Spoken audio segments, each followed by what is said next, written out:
Welcome everyone to the Location Shots Media podcast, where we're going to interview a lot of different people throughout the real estate industry and find out who the people are behind their role, because they're not agents 24 hours a day, despite some people do live that life, right, Joe? Indeed.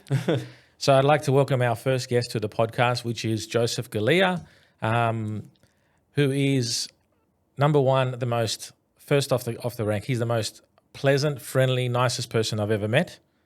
And you can just take that compliment. I'm blushing from everywhere that you can't see.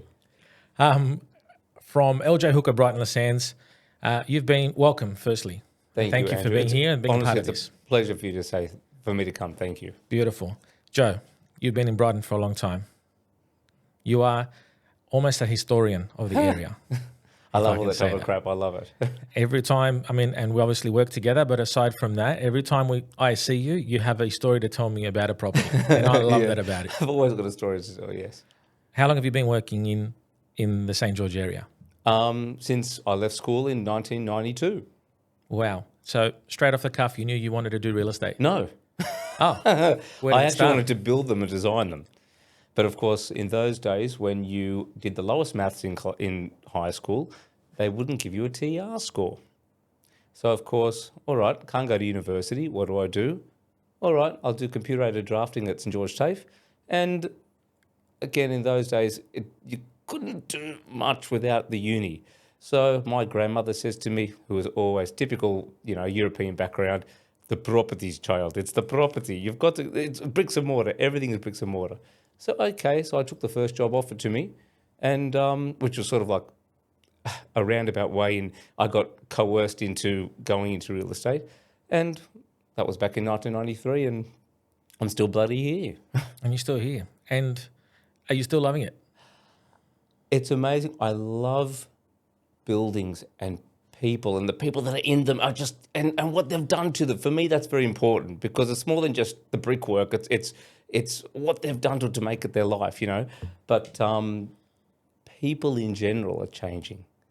And there's always been a stigma against being a real estate agent, because people treat you like a second-class citizen, which has always been the bane of my mother's existence when she tells people what her 3 kids do. And of course, my oldest son's a real estate agent, because people straight away think bad of you. They associate negative things and lying and coercing and things. And I mean,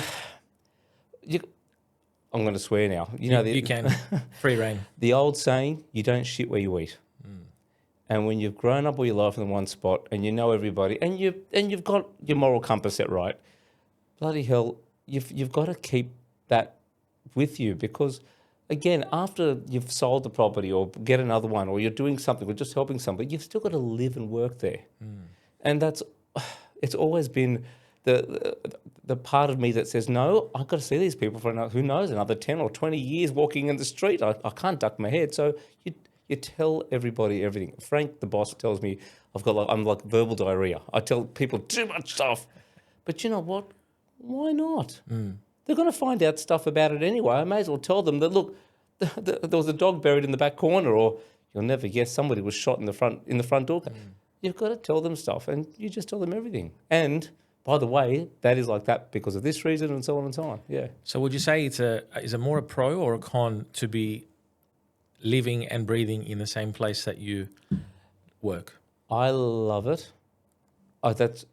Because honestly, when you can honestly say, look, I've grown up there, I went to school there, my parents are around the corner, I know that shop's really good, I know you can get your coffee from over there, but also too, walking, I love walking with a dog.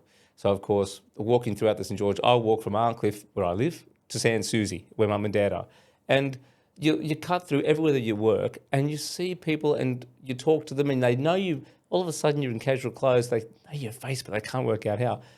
But when you're talking to a client and you can say, well, guess what? There's a little secret passageway if you go over there. They start to get a little bit more emotionally attached to the property. And I'm not doing it for that reason. I'm telling them my experience of just the good thing about being in the St. George, because it is a forgotten area of Sydney. And it just makes their experience a little bit better. Think, you know what? I'm going to just, on Sunday, I'm going to go for a walk with that fella, said. And you know what? They'll show up at the open house the next week and say, "Oh, sir," because I'll forget my name. Nobody remembers my name. And they'll say, oh, "I did that. I walked across the little bridge to go to Bunnings at Rockdale, and you're right. There's a little river there and a creek." It's little things that they'll remember, and they've actually, instead of thinking, "Oh shit, I've got to get my kids to school. The bus is all the way around the corner," but you can duck around that way. Little things like that. Anyway. And because obviously real estate's about people. Although these days you hear a lot of numbers and stats and all that kind of thing, but ultimately real estate is all about people, about emotion. Yep. And I guess seeing you in action, that's most definitely something that's a strong suit. But you've got a passion for it. I don't think there's some people that put it on and some people that just genuinely just you have this natural aura about you. Well, I'm a weirdo when it comes to buildings. It's ridiculous. So recently I've listed a house in Sylvania Waters, which is in the Shire, and we won't hold that against the property because it's in the Shire, but that's another story. God's country. No, correct. Oh yes. Oh, yes, it's the Shire. Let's just leave it at that. However, I was just telling you before we sat down. I've known the family of this house for 30 odd years, and in particular, this property in Sylvania Waters, the demographic that are there know every house. They know everybody that's in every house. And this particular house, it's first time offer since they bought the land in 67, built the house in 71, and everybody knows it. Now that it's come on the market, well, why are you selling it? You're in Brighton. You don't know our area, and so on and so on and so on. But anyway, digressing. Before coming on the market, I said to the family who I'd known all my life, they said, "Oh, look, Joe, you are in Brighton, but my mother loves you and wants you to do it." And I said, "Yeah, sure, not a problem." And I said, "Look, get some agents in. I have my idea and I can only do my research and tell you exactly what I think it's worth and what the buyers will say and what we got to do to make it happen to come on the market. But get the locals in and they might tell you something different, something that I would never think of because they are in your back pocket. But see what they've got to say. And again, in regard to fees and bits and pieces as well." And I'm not trying to put tickets on myself, but the daughters said, "Oh my God, Joe, they didn't love the house how you love the house." Wow. And for me, it's, as I said before, it's not just the block of land. And sure, you can always make a house nice. You can never change the position. So sure, it's more than just the position, but the history behind it. So now that we've got the house open, and we opened it for the first time last Saturday, people are coming through, and it is a very unusual design. The fellow built it. He was a builder. He used to own Canterbury Timbers. That was the family's business for a gazillion years. And he built it in the shape of a donut. So there's a centre courtyard and all these rooms wrapping around it. But the bedrooms aren't the biggest of size because originally it was supposed to have a second story, but it never happened. But the house had been built with foundations, and I only know this from knowing the family, to accommodate a second story. So people are walking through looking at this house, and some of them are scratching their heads, some of them are saying, "Oh God, it's unusual," but I'm telling them the inside story about this house. Now, obviously, I'm privileged to know what's gone on for the last 55 years, but quite a few of them are saying, "Thank God, oh, that's so good to hear." And now this is in an area that I don't see many of the buyers for. Right where we are in Brighton, you see quite a number of the buyers constantly over the space of 12 months because they're looking over 12 months. So this is a new lot of buyers, and they're saying, "Oh God, it's so nice to actually have somebody talk to us and tell us," because they can't see past their nose. They're just looking at face value. So when it comes to any house, no matter where, I'm a bit funny. I'll ask them, "Tell me, why did you put that there? Why did you plant this tree? Why does this wall have wood paneling on it when I think there should be something behind it?" And they tell you the story. Yeah. There's always a story, and everyone loves a good story. Oh God, yes. Yeah, I can tell a good story. No, more than one. Yes. You spoke about buyers. Yeah. Let's talk about that a little bit. We always talk about the $1 million listings. Yeah. But for the people that are buying into for the first time, I think there's not a lot of attention around the first time buyers. Yeah. What would you say would be some, I don't want to say tips, but for lack of a better term, what advice would you give, or what are the watch out for and do's and don'ts when it comes to Because obviously you come across a lot of new first-time buyers, Well, right? In the St George, obviously, with the capping on the first home buyers for no stamp duty and things, it's all the way up there into the eights now. However, for any buyer, it's a very daunting process. So for us that have been doing it forever, or even if you've only been doing it for 5 years, it's something that you're doing every day. So something that you might just see as something to step over, it is a big obstacle for anybody buying, and even for a seller too. So I say to a lot of people, look, when you're in the car and there's a speed hump, you don't put your foot on the accelerator, you take a gear back and you get over it nice and easy, work it out and move on to the expressway. And the same thing with the buyer. So a lot of first home buyers, I was only with a lovely young lady this morning. It's a unit at Campsie she's looking at, not even for sale with us. She said, can you come and have a look at it for me? Because I don't know. And I just established this rapport with her and her partner 6 to 8 months ago. And I said, yeah, sure, I don't mind. And now it's a standard 1980s block. Nothing special. It's original. But of course, little things like small little cracks here and things like that. I said, I'm no builder, but in my experience, blah, blah, blah, blah, blah. And the questions that she was asking is exactly what most of them ask. They're like, but what should I look out for? Oh, it's a unit. I'll get a building inspection done. Well, and I'll say to them, okay, I can understand where you're coming from. However, the builder can only look at that unit. He can't look at every other unit in the building. So I would tell you, do a strata search. The strata search will tell you everything about the block from a financial point as well. Do you know what I mean? And, I didn't think of that. They've not only just saved $350, but of course, they've found out about everyone's unit, not just the one that you're buying, because you're not just buying your unit, you're buying the 20 other units in the building as well. Yeah. You know what I mean? Is that the same for pest? Yeah. So with a pest inspection, in a complex. Yeah. So each strata complex at their AGM, they'll say, yes, do you want to do a pest treatment this year? Do you want to do a building inspection or whatever? And they'll agree upon it. You'll see in the minutes of the last meetings that all these things have said, yes, let's do it. And then, of course, you've got 4 or 5 or 6 or 7 years of history on that instead of what's happened in the last 5 minutes. So it's a lot, in my opinion, it's a lot better way of finding out what you're buying into. Obviously, if it's a newer building, things are a bit different.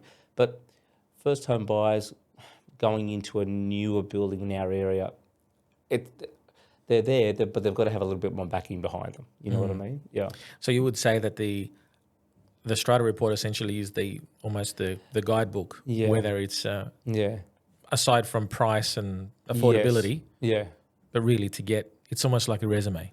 Well, correct. I mean, it's giving you a black and white spreadsheet of everything that has happened and might even still happen. So, for example, part of the strata report will come with the 10-year sinking fund plan and see if their trajectory for the levies coming in will be enough in 10 years to cover, oh, bugger, we need to put a new roof in 10 years, or on the hypothetical, you know what I mean? So if the levies are cheap, oh, wow, that's great, they're only $600 a quarter. Well, in 10 years' time, that $600 a quarter isn't going to replace the old iron balustrades that are already rusting. Do you know what I mean? And that's where the special levies hit hard when you're confronted with a $2,000, $3,000, $5,000, $10,000 cost. And also too, so they'll look at these strata reports and they'll give it to their solicitor or conveyor to look at, which all pretty much know what to look for. But I tell them too, look, the strata information's there. And although strata managers have a very busy job dealing with a lot more than just the running of the building, the politics in buildings and people just living in close proximity to each other, dealing with their issues with each other. It's like they're a mediator for that. But if you do contact them and give them a call, I mean, as a human, you do get somebody sometimes on the other end that says, look, yeah, I can tell you, don't worry about that. It comes up every year. They're just talking about it, but we have to talk about it because it's what we do, but it's not going to happen. Don't worry about it. So that's a really great tip. Yeah. Rather than just getting that, standard format email, we want to purchase a strata report, picking up the phone and actually speaking to someone, there might be those little golden nuggets of information that can... Well, only because I went to the Campsie this morning. She had a copy of the strata report there, because she went and ordered one, and it had the secretary, she's the only person on the committee, her unit number. And she's the one asking for things and doing things. And would you believe it? Walking around the building just now, she was on her balcony. So I said, look, and I actually reached out. I said, hello there. Sorry to hassle you, but...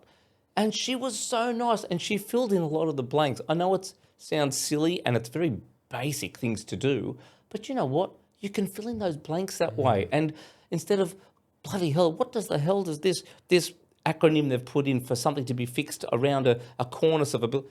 Oh, no, that's just because a bird ate the bloody cornice, and little things like that. Oh, all right. That's good, tick. We don't I have love to think that. about it. It's Such, just little as you things. said, such a simple Yeah. thing, but something that you can get great value in. Yeah. And the flip side of that is they might say to you, I wouldn't buy in here. Oh, yes. You don't know about number 3. You don't Oh, know about yes. number 6. And I've had that many times as well. Even when I've been buying, not that I own 14 of them. I'm on property number 14 from buying and selling, and just to get where I want to be. But it's only talking to, again, the locals and talking to the neighbours. And there was one particular house that I was absolutely in love with. It was a beautiful mid-century. Original, was perfect. And I'd never known the area too well. I won't mention the area now. It's not in the St. George. It was all I could afford at the time. And the neighbour next door had told me about the house directly behind it, which you don't think to look at the house behind. And it's owned by a certain government body who have particular people in there that are known to everyone for just breaking into everybody's houses, but they can't do anything about them. And I thought, oh, God, the last thing I need is with dealing with people and fixing things at work and bringing people together and helping everybody at work to come home to have issues as well there. I mean, that's a headache that I really didn't or couldn't afford at the time. So that was a big decision of me not buying the house. I still regret not buying it because I was in love with it. But it comes down to what we said before. You can always make a house nice. You can never change its location. And that location had this piece attached to it. you can't choose your neighbours either. You can't choose your neighbours. That's right. And that's a huge thing. Oh, gosh, Right? yeah. Could be a make or break. Well, again, being in the same spot for such a long time, when people ask you, oh, how many are rented in the building? Or what's that over there? You can honestly say, look, we manage 4 out of the 15 in this block, and we've got no issues with any of the tenants. Or, look, the building next door, the whole building is rented, but they're bloody good people. Or the one owner in there's a pain in the bum. But you need a pain in the bum in a building to make things happen. You know, so again, it's a catch-22 with however you go. It just depends on what you need at the time. And some people say, great, I need a pain in the bum because I don't want to know about it. Yeah, good, they can look after it. I just want to buy in and close the door and that's it. So you need people like that sometimes. You said you started in 93, so Yes. you've just ticked over the 30 years mark, which is amazing because, you're only 40. Yes, in dog years. I won't yes. ask how old you feel. Was there that's a good, decent chunk of, experience. Yeah. Would you say there were any pivotal moments in those years that changed the way you sell real estate or the way you approach a sale? Actually, very much so, yes. So when I first got into real estate, I was working for a fellow, and he was a nice fellow, but he was a different breed of person. And I was 18 and just, like a sponge, just, oh, that's why you do it. And I was doing, well, not doing like that, but still my background and my character is very, very timid at the time. So I would take a step back. I would speak if I was only spoken to. Depending on how you'd stand and how you'd look, and you wouldn't say anything back to anybody. And I heard a lot of stuff that was going on, and I saw negotiations taking place, and I'd say to myself, oh gosh, that's a bit full on. It's a bit pushy, and I'm not a pushy person. But then when I went for another company, not long I was with that first one. I was the next one for about 4.5, 5 years, and this wonderful woman who's passed away now, I watched her work, and same age as my mum. So at the time, she would have only been in her, early 40s when I was, and this woman was just a human and just was absolutely, nothing was a problem. And she'd just very calmly say, that's okay, maybe it's not for you. We'll find you something else. And just instead of saying, oh, well, stuff it, don't buy it then. No, well, there's a way of talking. Now, the area where this was, the office was at Beverly Hills, and I was there, for a few years. That office is still there, and they're a very good team. But the woman that was there, she was just absolutely, everybody loved her because there was no pressure. There was no heat. There was no hassle. And you know what? People would come to see her to give them their property because, again, not only being a buyer, not being pressured into something and, oh, you know what? This is so simple. Yep. What do we do next to buy it? The sellers were the same because when you're selling something, sometimes you're selling, an owner might never tell you their deep reason why they're moving. Everything's a blanket, right? It's just covering up who knows what's underneath. When you've got somebody that is easy and amicable and happy and just positive and easy to work in with you, you know what? They're not going to hassle me to do something I don't want to do. They're not going to push me to say, take the money, which I have seen happen. And she had people chasing her down. She was one of the busiest women I've ever, until this day, rest her soul, because she passed away many years ago. She just had this following of people, which was amazing. And that made me just say, you know what, I want to be like her, without the skirt on or anything. I think I'm trying to be like her. Look, and that approach will benefit both vendor and purchaser, right? Because no one wants to feel pressured. Oh God, yes. For some people, it may even raise a red flag and say, why is it so pushy? Why do they want me to accept this figure, or why do they really want me to put an offer in? Yeah. So having that comfort in knowing that you're happy either way. Yeah. But just enough, I guess. Well, obviously you've got to work for your owner. Yeah. And I mean, I will have a lovely meeting after they've decided to use you. You sit down and, okay, what exactly do you want out of this? We've signed the paperwork. I can see that you're genuine to sell, but what is your ultimate goal? What do you want to get? Because obviously I want to get that for you. If it's totally out of reach, I'm going to say, well, okay, we're going to have to go a roundabout way to get there. But if it's within reach, you know what, we can make this happen gently and easily. Again, like that car hitting the speed hump. You don't want the bloody wheels to fall off. You've got to do it right and get over it and get onto that expressway to that destination you want to be at. So, again, dealing with somebody like a human. I mean, we've got enough pressure as it is, every day from work. So you don't need to have this extra pressure because, again, as I said before, doing this every day for me is like water off a duck's back, knowing exactly where to step and what to do. But for somebody that does it once every 5 or every 10 or even sometimes every 50 years once, it's a big hassle. I mean, I think I've mentioned it before. After death and divorce, buying and selling is the next most stressful thing you can do. So again, you don't want to, hopefully there's only ever one divorce or you only have to go through one death every, very rarely. You don't want to have to buy and sell all the time because, again, bugger, what do I do next? I've forgotten. Solicitors, pest inspectors, building inspectors. Oh my God, I've got to speak to the bank. Is the mortgage been paid? I've got to, the strata, do I have to keep on paying my strata? There's a lot going on top of you running the family and going to work and getting the kids to school and doing all that. It's a big headache. So for me, trying to help them do it calmly and do it easily and just, no worries, leave it with me. Give me your strata levies. No worries, I'll give it to the solicitor. Relax, and just taking a bit of pressure off means that they can make a rational decision instead of, shit, what do I do? They can do it nice and easily, and I can say to the buyer, I've got somebody that is willing to sit and talk. Let's make this happen. Nice and easily. And the same with the buyer. Do I get a building inspection? Do I get a strata search? Do I need to get the pest man in? Do I have to find out how many steps it is to walk to the bus stop? I can tell you how many steps it is because I've done it myself. Little things like that. It just ticks a little box, makes the river flow free, I love that. Anyway. I love that. And that's true to your word. You have probably counted to some properties how many steps, right? I can tell you how many steps it is up to. Rough rule of thumb, it's 16 steps to a floor, 8 steps to a landing. So if you're counting people, I watch them count steps when they're walking up blocks of units, so all that little type of thing. That's crazy. Tell me, again, reverting back to the first home buyers, what would you say I've made a decision to buy a property. Where do I go? Where do I go? What do I do? Okay, well, again, so what we said before, it comes down to where you want to be. You can always make a place nice. Doesn't matter what you go into, it's the location. So if you want to be near a train, I tell them, look, honestly, it's old school. Get a compass and work out exactly your radius.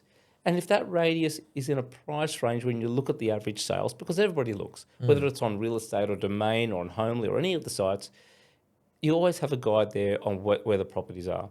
So you say, all right, let's say, using the St. George as an example, the top end of the St. George where I live at Arncliffe, you can go into an older building from 650 and above. But you might say, okay, the first home buyer, good, 650, it covers my bases. I don't pay the stamp duty, great. But at 650, I am going into an older building. I might not want an older building. I want something that's fancy and swish and new, which means that's going to push me to 850. 850 is at the top end. Oh, God, there's not much room left over to be within getting my first home buyer's grant. So you say, well, all right, where can I do that for? So again, I need to be near a station. I need to find a station that's going to have that 850 come down to 750, which means I might have to go down towards Riverwood. It's still in the St. George. Riverwood's a great area. But of course, it's just, all right, I'm ticking the box for transport, and now I'm ticking the box for what I want. Now I have to pinpoint it to where in that spot that I've got it. And the same thing, yeah. If we take a step back before looking at what money gets you, Okay. what would you say? What are the things that the first time buyer has to prepare themselves for? Talk to your broker. Yeah. Talk to a So bank. that's the first That. point of call. You don't go to Coles without your wallet. You need to do that first. So many people. Well, you can. You just you can. leave You just can't empty-handed. leave. That's exactly that. Well, that's very true. People walk in and they fall in love with it. Oh my God, I love it. And they have a rough idea what maybe they can do because they've done their own background work. But all of a sudden, when push comes to shove, well, hang on. The banks aren't just looking at what's happening today. The banks have a projection what's going to happen in 6 months' time. So they will give you a loan based on what's going to happen, they think, in 6 months' time. So they'll say, all right, Andrew, we're going to, because, Andrew's, a multimillionaire, so we're going to loan him $5 million. So, of course... He's not here now, but my name's Andrew by coincidence. But they might say, okay, look, you've got this much of wages coming in, you've got a little bit of debt here and there, we'll loan you X amount of dollars. But you say, oh, but what I want is this. And the bank will say, or whoever you're using, oh, look, we really think that, yes, you can do that, but you need another person with you. Okay. So, so work sustainability. out, yes, be able to sustain the repayments. If you have in your mind and what you want to make that want be yours, you've got to check this box first. And don't forget, once you've done it, that they do lapse the pre-approval. So is it 3 months, 6 months? It's generally 3 months. Yeah. So I had one only the other day, and the day before the auction, oh my God, Joe, we can't buy it. And I said, why? Oh, we didn't realise that our pre-approval lapses. Wow. I'm like, uh-oh. But mind you, very, very quickly things can be worked out. Yeah. When would you employ a conveyancer or a solicitor? Look, you don't really need one before you've found what you want. It's always nice to have somebody that... a lot of people ask me, who do I recommend? We're not allowed to physically recommend somebody by name. I can give them a list of people and they can choose from there. I'll generally give them a list of about 3 or 4 of our local ones, which are all very, very good. If you've found what you're looking for or you think this is the one, always get them to look at the contract. Get them to... And again, order a strata search for you if it's a unit or if it's a house, a building inspection. Because you could get a building and pest inspection. This is just my opinion. It's not. It's not a rule. But the builder will pick up if there's termites as well, which is what the pest man is looking for. And even if it's vice versa, the pest man will say, "Look, I can see in my experience that the joists are out or the piers aren't touching the bearers." Little things like that. And again, you're referring more to like dwellings, not apartments like we spoke before. Yeah. So if it was a unit, then of course, or strata a strata report. Yep. So the conveyancer or the solicitor will organise that. So And that's a convenience, Oh, right? God, yes. Oh, yeah. So, I mean, when you get the contract, any buyer for that matter, on the second or third page now, it'll always have the strata details of who the managing agent is. Now, again, you can phone up yourself. You can order it yourself. If you want to do it yourself, you can. Because, again, a solicitor or conveyancer will generally charge you.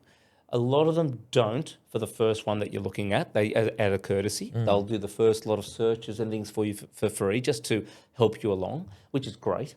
But of course, when you're seeing multiple places and you have the same questions on multiple buildings, well then, Yeah, that's fair. yeah. So, but you can do it yourself. However, when it comes to reading it and knowing what you're looking at, as I said, I've been doing this for 30 years now and even still have to scratch my head with half of these reports because they can be so double Dutch. No disrespect to the Dutch because I'm part Dutch, but that's another story. They can be so all over the place that they can, what the bloody hell does this mean? Are they doing it or aren't they doing it? They've had 5 quotes for it, but there's not enough money to cover it, but they're not talking about it. Right. So it's always better to give it to somebody that can give you a legal perspective on if that doesn't happen, what you might be liable for, which is where your solicitor or conveyancer comes in. So this is before you've put your pen to paper, and even before you've even nearly got your pre-approval, dotted as well, because you found what you want. Oh, great, I found what we want. We've got to tell the bank now it's going to be this price. And then, of course, they look at it. See, but even too, coming from there, let's say you're a first-time buyer and you're getting your loan. If you buy it at auction, the bank's going to say, it's public auction, that's the price, we might not need a valuation. And you can just shoo it in. However, when it's a negotiated sale and you're a first home buyer and you're relying on every last minuscule to happen, your lender can turn around and say, okay, it's a negotiated sale, you're loaning more than 80%, we need to do a valuation ourselves. And they'll say, well, our valuation only comes to here. Why are you paying that for it? We're not going to loan you that much. That could happen. I mean, again, 9 out of 10 times I'll try to swing it in your direction. But if you're at that breaking point of your loan and that extra 10 or 12 grand might not see you through, well, then if you're in your cooling off period, buying it not at auction. If you're not buying at auction, you're in your cooling off period. Well, that might make you cool off and say, okay, I can't do it. Yeah, you've lost your deposit, your Your 0.25%. Yeah. It's that. So it's due diligence, right? Yeah. Well, really even have to- too, and I say the same to the seller. If we sell it at the auction, you've got more of a chance of the buyer completing, because again, at the auction, it is market value. If we negotiate before or after, not only can they get a 5-day cooling off and do all the reports and everything, which is great, but they can find stuff against it as well, which the bank might turn around and say, I'm sorry, we're not loaning you on that because we can see in the foreseeable future that needs to be fixed or that needs to be done. And which, again, as a first-home buyer or any buyer, needs to account for all that as well and look for that as well, yeah. What would you say, what's your motivation? What keeps you driven to stay in the industry and not just decide to do a career change? What makes you show up every day? I must admit, as much as I want to kill him half the time, the people that you work with, it is... Not naming names. No, never. No, the people that you work with make it a reasonable place, and even the people that live and work around you as well. I love the fact that I'm in the St. George because there are parts of Sydney that have a stereotype of who is there, and I just find that where we are, it's really a mix of everyone, which is nice because you just don't have forces of one or the other. It's just, but even our staff are that demographic too. You know what I mean? I've gone to live multiple times. I wanted to run away screaming.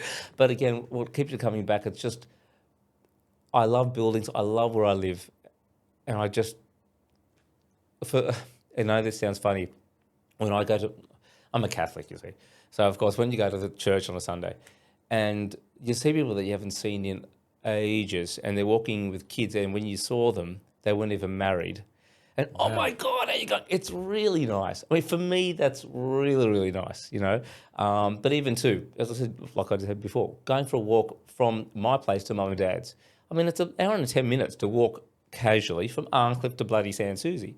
But of course, it ends up being 2 hours because you stop You run into people? You run into people.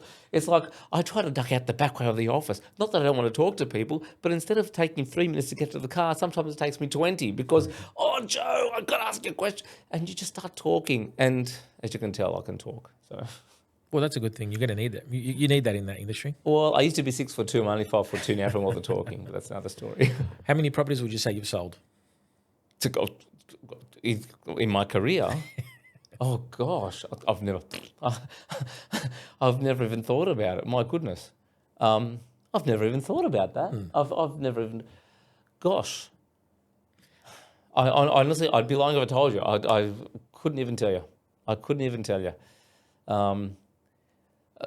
Well, this year alone, I've probably done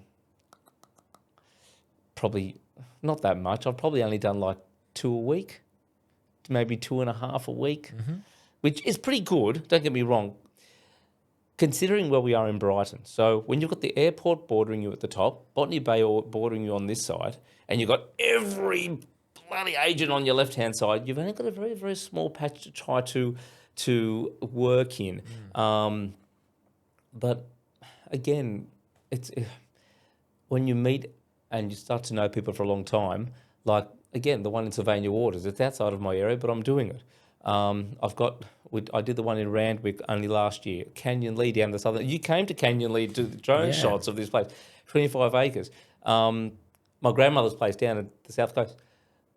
You just go where people want you, and these days with the internet and everything, it doesn't matter where you are. And if you want to do it, you're there for somebody. But no, I like the fact that if I was in any other job, I would be stuck inside. And with this one, because, again, I'm like a chook with his head cut off, always running around, I can be out and doing that and get to Canyon Lee and come here to where we are today and go to Campsie this morning to look for somebody else. I can do all that. And in the car, again, with bloody Bluetooth, you're talking to other people and making sales at the same time.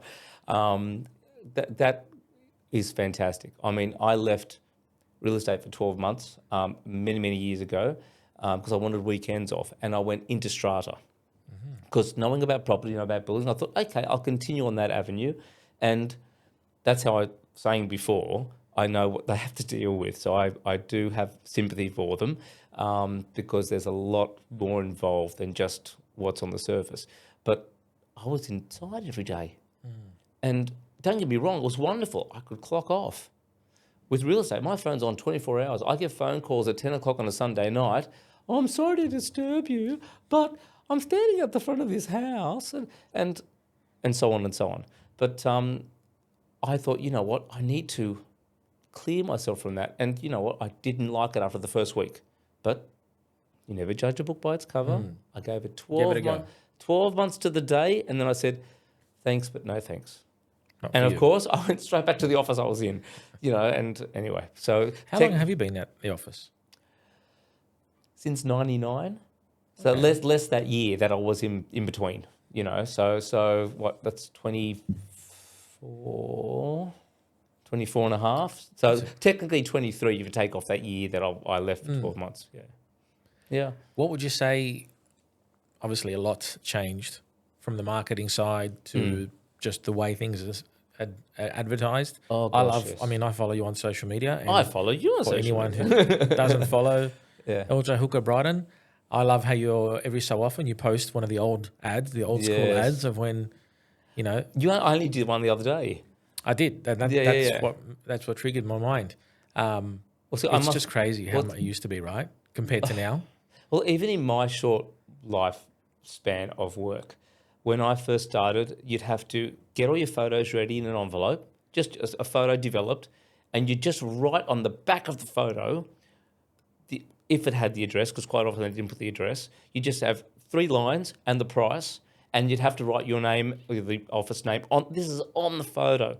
And then you'd have to, if the realtor, for this is when we had the multi-list realtors coming out each week, if the realtor man came and you weren't ready, you'd have to drive the bloody thing all the way to Miller Road out at Chester Hill out there and give it to them to make sure it appeared in next week's realtor. Wow. And you look at these photos, all black and white, and you look at these photos and you can see the handwriting through the photo coming up here in your ad. But is that right? Oh gosh, yeah. To now, when we see Mr. Andrew, and we give him an address, and there are these spectacular, clear images which can be doctored without giving any tricks Don't know away. what you're talking about. But yeah. no. Oh, but to making this place look great instead of just this one black and white thing stuck in that you only get seen once.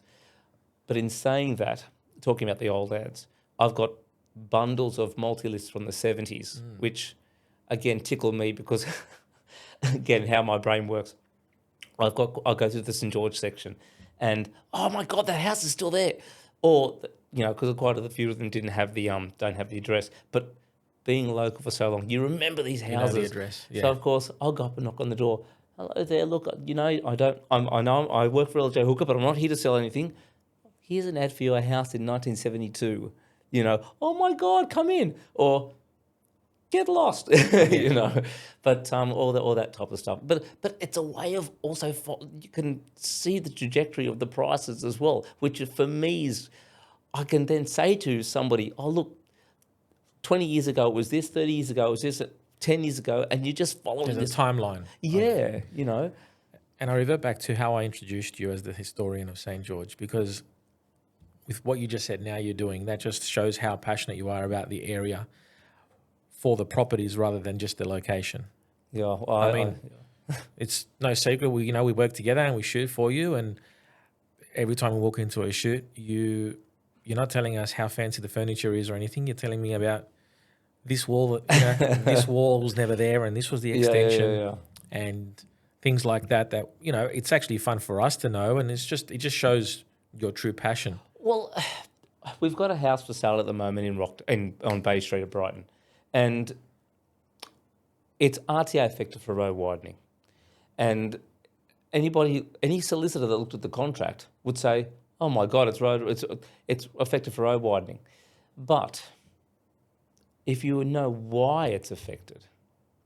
So Bay Street, when Thomas Saywell that owned the tram line, that was privately owned from Rockdale to Brighton, when he died in just prior to 1921-22, when he died, the state government purchased the tram line and they wanted to duplicate the track. So in order to duplicate the track, they thought they'd have to widen Bay Street. So if you drive up Bay Street from the length of Rockdale to Brighton, all of a sudden you'll see down one side of it, some houses are set back, some houses are set forward. And you can see anything built after 1930 is set on a new alignment for where the road is supposed to be. All the old ones are still forward. Now, this particular house we have for sale was built in 1910, and it's set forward. But of course, it has this road widening. But it was road widening not for traffic, but for the duplication of a tram line. Now, the trams haven't run from the Rockdale system, which is Rockdale to Brighton, since 1949. So it still has this road affectation for it.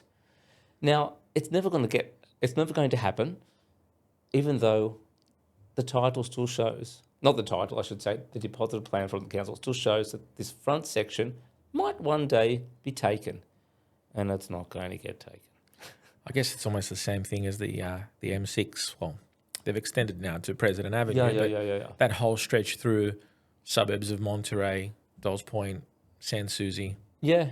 That stretch of road, if you look at it from a Google Maps, you see that big, long stretch of road where all the parks are. Yeah. I remember when I was working in the industry and working in Ramsgate at the time, I saw the plans. Yeah. It was from 1983. I mean, that's when I was born. Yeah. And most properties that were for sale there always had this bad stigma around it because they thought any minute now they're going to build this highway that's going to run straight through that area. Correct. And now they're going underneath. Well, look, it was gazetted in 1954. The first stage was the building of the bridge at Sans Souci. And the reason why it's built on that angle is so you can go straight from the expressway onto the bridge and then go straight up through the guts of Tarrant Point to Miranda. But of course, That was stage 1 in 1965. Stage 2 was to bypass the Sutherland in 78.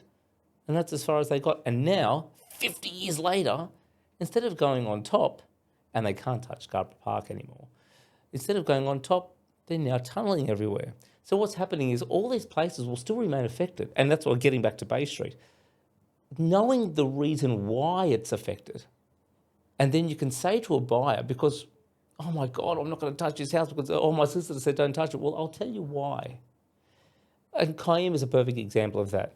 That expressway, the M5, was supposed to come through Kiama, the suburb, just this side, the south side not of the... Kiama, Not South Kiama. Coast, even though we get Kiama. referred to that all the time. North Brighton originally. And it was supposed to come through there. So most of those properties got purchased in the 50s by the Roads and Traffic Authority to make a road. Some of them never got purchased and are still RTA affected.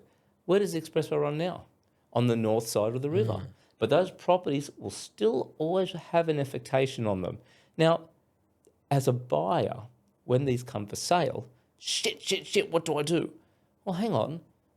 They were affected not for an upcoming road, but for a previous road that now has been superseded by something Previous else. project that didn't go to plan. But the typical RTA and how they work, they will not ever relinquish that affectation. And that's just it. So saying that to a buyer and knowing the reason why, it does put them a bit of at ease. Or even to the seller. Oh my God, Joseph, I've got to sell the house, but the front yard. And when we bought it, we were told blah, blah, blah, blah, blah. Well, let me put you at ease. And there you go. A true St. George historian. I'll continue to say that. Is there anything happening in the Brighton area, I guess, that people haven't heard or haven't known about? There's gold under the ground if you want to come and start digging. Yeah, start digging now. Call us. Find us, Pete. There is the ferry that's going from La Perouse to Kurnell. They're talking about that. That ferry used to run many, many years ago, and it ran from the Pier Hotel at Botany Road out to the Baths of Brighton, down to Dolls Point, over to Kurnell, and back across. It did a square, and it was great. I forget it had a nickname. I can't remember what it was now. But if they do that again, I know it's quicker to drive there with a car.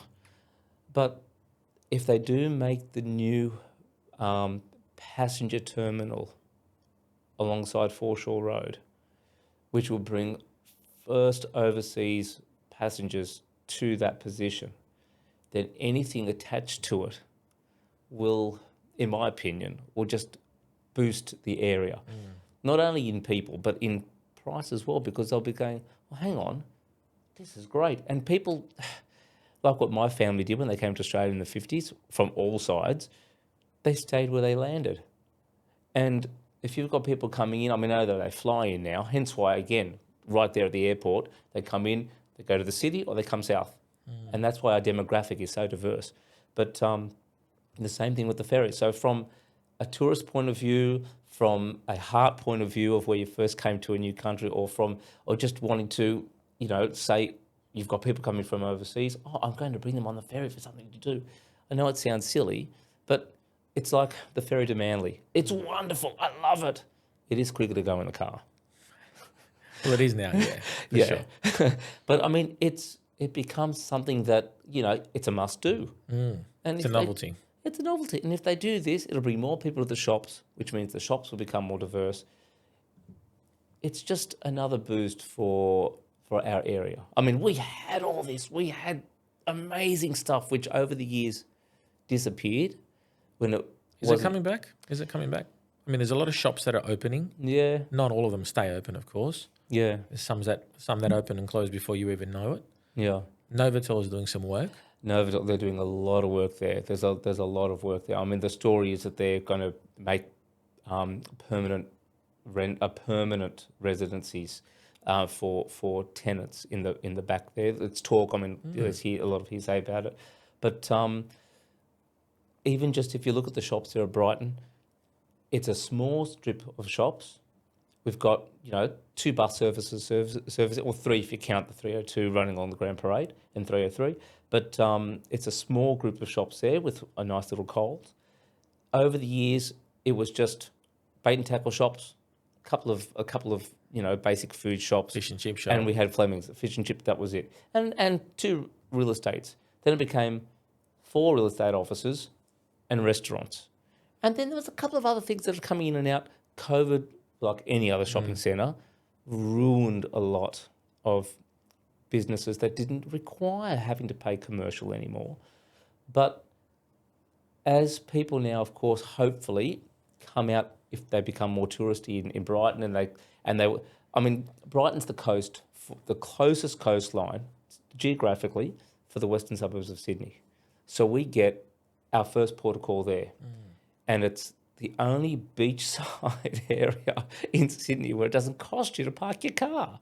So of course you get a lot of family, not so much, the young ones wanting to, The one-off people. It's family saying, great, I can park, sit my kids on the beach, enjoy the riparian entertainment, and go back and do this nice little group of shops, and then go back home again. And so slowly, since they're all going out to enjoy that since COVID, and they're finding a new lease on life to enjoy what's here, then we've got a few new shops coming on and a few different other restaurants as well, which is, I don't think I've actually seen the shopping centre this full in such a long time. There's always been 3 or 4 empty shops, but it's basically full at the moment, which is great, Where do you see real estate agents, I guess? Agents 30 years ago, very different to how they are now. Yeah. What do you see the future, and I guess with technology coming in and automation, all that stuff, where do you see real estate agents in the future? To be quite honest, with the spectacular works of yourself, photograph-wise, Ronald McDonald could stand out front of a house and sell the bloody thing. There'll always be people wanting to come. It's the difference between standing there and letting people walk in and walk out and helping them. Because you can just do a drive-through service, get what you want and go. Or you can go inside the restaurant and look at the menu and enjoy all of it and get what you want really. And being Ronald McDonald standing out the front, or going in there and talking to them and saying, look, I know you love this, but you know what? Look at this one. And there's a lot of offline sales that are happening now for that reason, because you talk and you move your owner from one to another. Your tenants, we're very, very lucky. We're probably one of the largest property management offices in the St. George. So we've got a large database of people, not clients, not tenants, people that have gone there for a reason, whether it is financial or whether it is for love, and they've gone there for a reason, but they want to stay there or just do the one step up or take the one step back because of their time in life.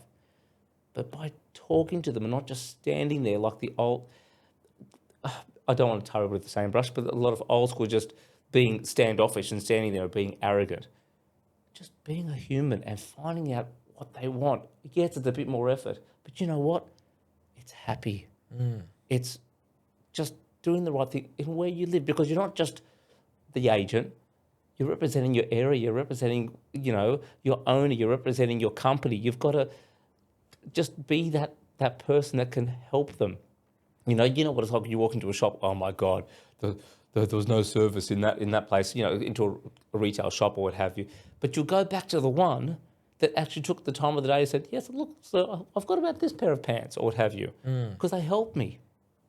Yeah, it leaves a lasting impression, doesn't it? Gorgeous, yeah. Because again, as I said, when there's a house for sale, I'll use Brighton as an example.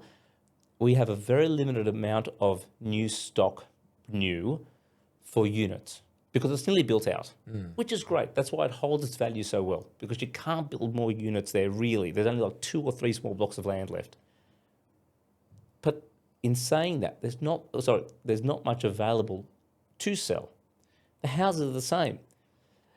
I don't want to say people only sell when they die, but that is the demographic there.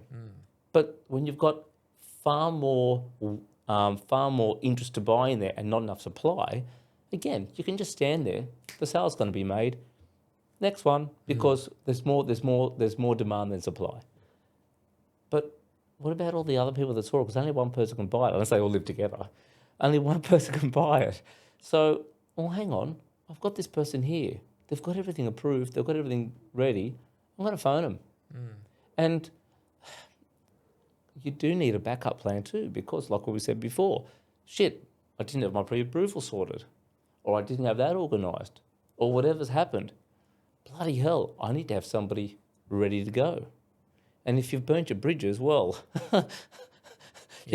you're stuffed. It's the power of a conversation, isn't it? Yeah, exactly. And I guess that's how you also receive repeat business too. I'm sure, with that approach that you have, I'm sure there's been people that have said, my cousin, my friend, my dog, whoever you sold the property for, they had a great experience, so we're coming to you. Yeah. So essentially, you're not just doing it for the paycheck, you're also doing it for the connections, the networking, and in turn, repeat business. Ultimately, you're not here for a haircut. Andrew, if it was for the paycheck, I'd be doing another job. Tell me, what would you be doing if you weren't in real estate? Look, if I didn't have a mortgage, I would buy and restore, not renovate, not make it new, find something to restore it, bring it back to what it should be, and then go to the next one. I would love to do that. I've tried to do that with each one I've had. As I said, I've number 14, but I've brought them back. If it was built in 1940, I want it to be the integrity of 1940. So period correct. Yeah, for me, once you renovate, then you have to constantly renovate because it dates very quickly. And it loses its identity. That's me, it's one, and everybody's entitled to their own ideas of what they want. My own house, it needed work, built in the 20s. And all the neighbours said, oh, you're going to render, you're going to do this.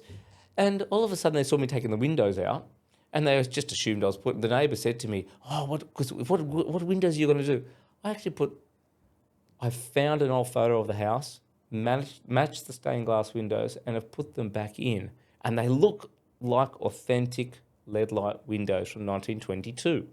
Wow. Oh, what did it? Well, doesn't it look good? Oh, I like it. And then repointed the brickwork. Now, it was a job, but I never have to think about it now for another 100 years. The house is 100 years old. It's now been brought back and it looks the part instead of thinking about painting it again, do that. But that's me. So I would be doing personal that. taste. Yeah. Well, look, I'm pretty sure today's the $150 million lotto Powerball. So, I mean, your life can change as quick as tonight, right? Yeah. Oh, yeah. Yeah, I've never been that lucky. You never know. You never know, indeed. You can never win if you don't buy a ticket. Yes, I know. I tell myself that. But do you know what will happen if I won? All my family would have their places paid off. And then I go, oh, there's $20 there for me. That's fine. We'll go put a picture in the car and go and enjoy. Or I'd be, sorry, just answering your other question. I'd be doing it on acres as well. On acreage? On acreage. But to find that on acreage, it's hard. Yeah. But yeah, just to have that yard. Yeah. That's my chooks and veggies in it, yeah. Was there anything else that you did you've been in real estate the whole time? Was there any opportunity to go elsewhere before you got into real estate? Oh, yeah, of course. I mean, family doing, my father was an upholsterer, had a business there for a gazillion years, and taught us all how to sew, taught us how to do everything on the machine. But of course, no son of mine is going to do what I'm doing, but the opportunity was there. But coming from a building background with family, I actually had opportunity to go into that line as well, and labour, and go into building and go into the physical construction side of it, which I would love because I love that type of thing as well. However, again, family stopping you. No, none of our hands or fingers work anymore. Building to them then is different to building today, of course. We're a little bit more conscious of not killing our body. But still 30 years ago, it was a little bit different. And when you laboured, you really laboured. It's a little bit different now. There's a lot more consciousness of saying, "Oh, sugar, you're not stuffing your back up. Oh, sugar, you're not carrying your stack right." You know what I mean? Yeah.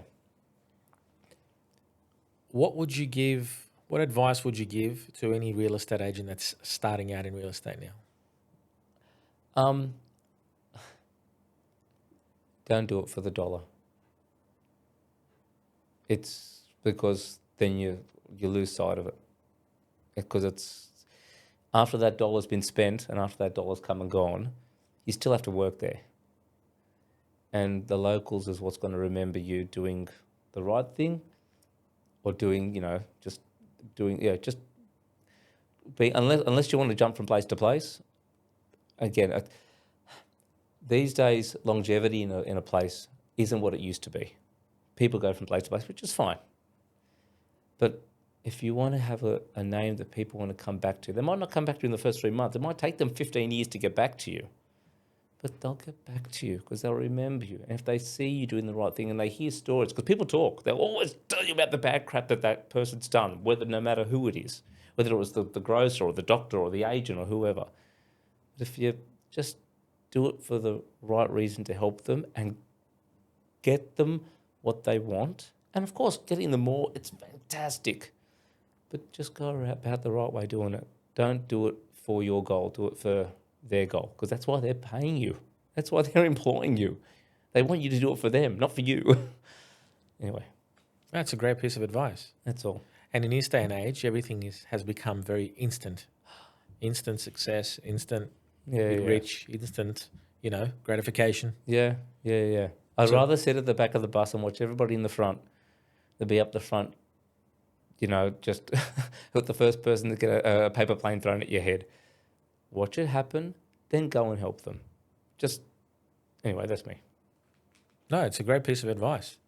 And I think more people should slow down and enjoy the journey rather than the destination. Well, again, it's amazing. When you're in real estate, it's a little bit different to a normal job because you're going inside people's confined spaces.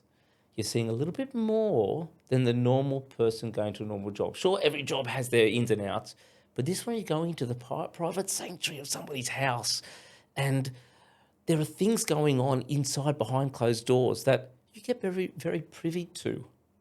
And some people use it to their advantage, which I have seen happen firsthand, even against myself. Or some people say, you know what, I now know what they're going through. I need to bloody help them get out of it. Or I need to help them move on from it. Or I need to help them just sort it out. Even if you don't list it to sell, but hang on, there are excuse me for all the cat lovers, there are many ways to skin a cat. So you know what, you've invited me in, let's sit down and talk about it. Well, hang on, I think you're jumping the gun here. Let's do this right. And I've not listed so many because of that. But you know what? When they do go to sell it, or for whatever, or they tell their neighbour, "Oh God, we had the fellow around," they just do the right thing. Anyway, sorry. No, don't be sorry. There's nothing to be sorry about. Yeah. I think we've been speaking for a good solid hour, and I think Sorry. you've got a lot of gold. No, look, I'm sure we're only getting warmed up. I'm sure we can talk a lot more. Oh yeah. But I want to thank you for coming in. No, thank you, Andrew. You're Gosh. the first one off the rank of this new podcast series, and it's more to get to know the agent behind the job. And before we finish up, I've had the pleasure of working with you. I think I sold you your first place. You did. You did. I think it was my second. Was it your second? It was my second because I bought a property in Campsie, my first one. That's right. Yes. And then I upgraded to Brighton. But yeah, That's right. So I've worked with you both. But that was when you were young and single. Yes, young and not as wise. Well. But I still remember the experience I had when I bought from you, and this is not a plug or anything like that, but purely, and I sold from you through you too. Yeah. But the buying process, and I was being a bit of a hard ass, bit of a young guy who thought, throwing you a silly offer, but he actually made it happen, and you were very nice with the way you came back to me, and I still remember that interaction because I'm like, these guys are very different to everyone, and that's why we've sort of stayed in touch to some Yeah, degree yeah.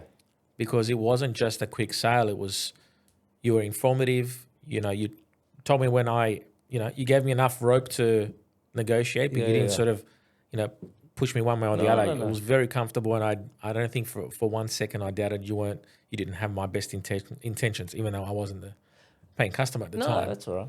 But it's all right. You're so humble. But it goes, that goes a long way.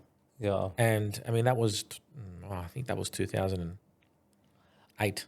I was trying to remember. Pretty Maybe sure even maybe even a bit- earlier. yeah, I'm just trying to think. It might have been a smidgen earlier. Was it 6? Oh, anyway, it was back then. It was nearly 20 years. Well, 15 years ago. Yeah, yeah. Yeah, well, we're still young. Yes, We're indeed. still young. That's right. Well, mate, thank you again for coming No, on. thank you, Mr. Andrew. You It's are been an lovely. absolute gentleman, and I encourage anyone in the St. George area to just come and meet you, Oh, let yeah. alone do business with Happy you. to talk. Because I've seen you not only sell property, I've seen you in the front garden of your listings. Ah, I've yes. seen you removing furniture from properties. Yeah. I mean, we didn't talk much about that today, but No. you, I've seen you. I mean, there's Yeah. no such thing as days off, but I've seen you on a day off where you're cutting mowing the lawn before the Yes. list, before the first open on Saturday. So you are definitely not your average agent, No. because you above and beyond, I think, is not enough for what you do, and I'm sure everyone appreciates you for that. But it's something that I definitely want to bring up because, well and truly, if you're driving around Brighton in that area, you look out for someone cutting the grass or taking a load of rubbish out of a property or anything like that, and you'll see a friendly face of Joe. It's so funny you should say that. Sorry, 2 seconds. It's so funny. Only on, what day was it? Was it Thursday or Friday of last week?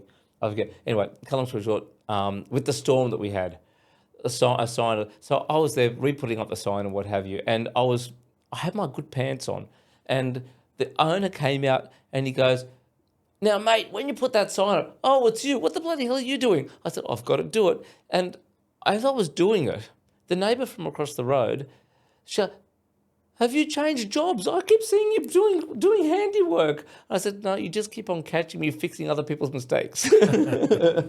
That's golden. That's golden. Anyway. Well, thank you again. No, thank you. And Andrew.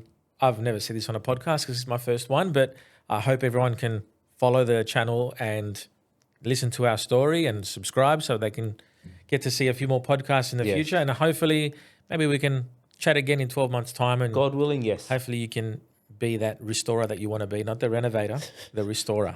Yes, that's me. That's going to be Anyway. your new slogan now. Yeah. Joe the yeah. restorer, not The the restorer. renovator. That's right. Thanks again. Thank you very Thank you, much. Andrew and Bella. we'll Thank you. catch up soon.